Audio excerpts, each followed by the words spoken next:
1 февраля в Таджикистане откроются мечети. В Таджикистане вводится альтернатива военной службе.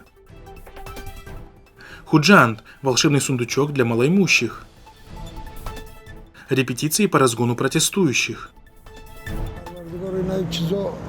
Республиканский штаб по профилактике коронавируса в Таджикистане разрешил с 1 февраля совершать коллективные молитвы в мечетях страны с условием соблюдения санитарно-эпидемиологических норм. 20 января Республиканский штаб по профилактике коронавируса опубликовал решение, в котором Комитету по делам религии и упорядочения традиций, торжеств и обрядов Таджикистана, Исламскому центру Таджикистана и Минздраву страны поручается принять необходимые меры в связи с реализацией решения и обеспечить в религиозных объединениях и мечетях строгое соблюдение правил личной и общественной гигиены при проведении коллективного богослужения. Также указывается на необходимость строгого соблюдения правил личной и общественной гигиены и обязательное ношение медицинских масок в мечетях, особенно во время пятничных намазов.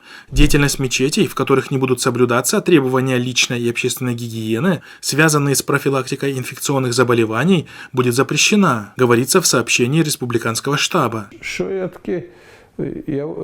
Напомним, что мечети в Таджикистане возобновили работу позже всех учреждений, в то время как были закрыты на карантин в связи с эпидемиологической обстановкой еще в марте 2020 года. Вместе с этим рынки, гостиницы, санатории, торговые центры, салоны красоты, парикмахерские, столовые, кафе и рестораны, фитнес-клубы и спорткомплексы заработали уже с 15 июня 2020 года. Наблюдатели на местах в течение всего периода карантинных мер фиксировали непонимание разницы отношения властей к мечетям и к остальным общественным учреждениям. Часто высказывалось мнение о том, что режим использует пандемию лишь как очередной повод ограничить религиозную деятельность в стране.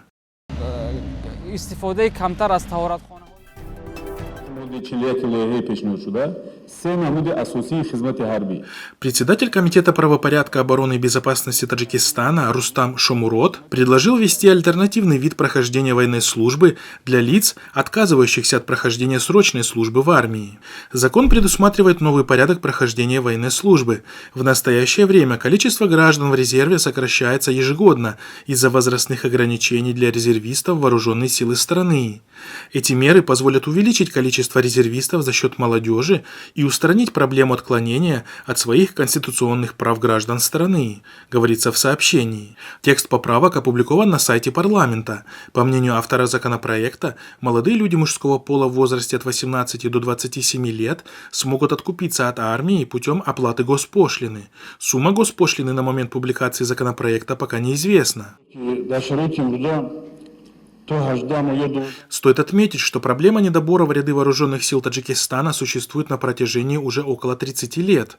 Молодые люди уклоняются от службы в рядах армии по нескольким причинам, среди которых в том числе плохие условия содержания, неполноценное питание, недоступность своевременной медицинской помощи и, конечно, одна из главных причин, по которой молодые люди не желают служить в армии – дедовщина. На протяжении долгих лет власти решали проблему недобора в ряды вооруженных сил при помощи устраиваемых облав, запугиванием родных уголовной ответственностью. Даже были зафиксированы случаи, когда целым селением отключали электричество, пока те не выполнят план по призыву на военную службу. Эксперты отмечают, что таким решением режим надеется как решить проблему недобора в армию, так и, конечно, пополнить бюджет дополнительными сборами.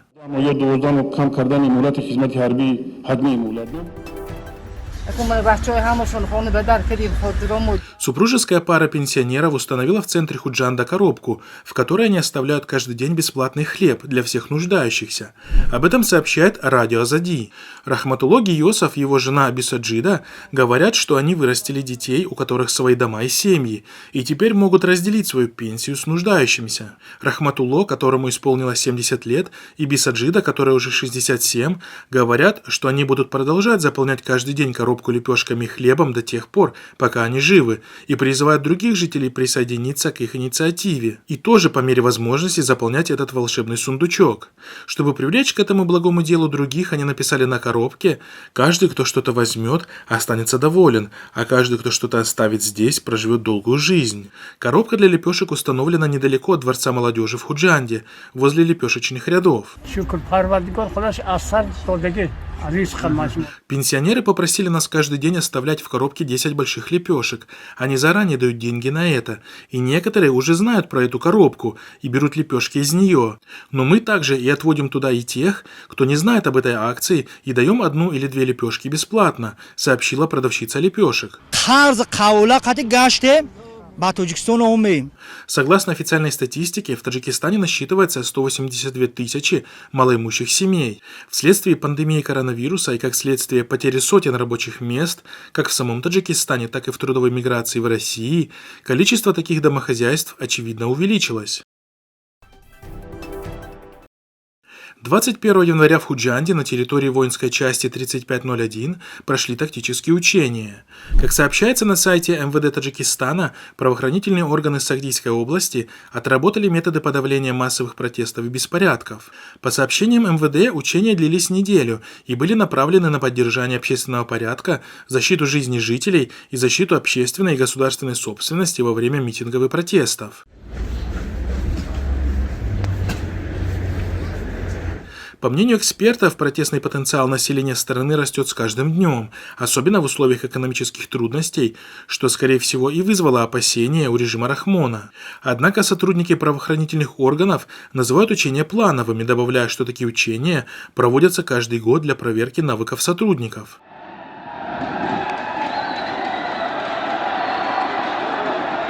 Напомним, что аналогичные мероприятия правоохранительные органы Таджикистана проводили в середине мая месяца 2018 года в Душанбе после протестных митингов, начавшихся в Армении, итогом которых стала смена власти в этой стране. Также в октябре 2014 года режим Рахмона принял беспрецедентные меры безопасности в Душанбе и ряде других крупных городов страны в связи с сообщениями о возможном проведении в столице несанкционированных митингов оппозиции.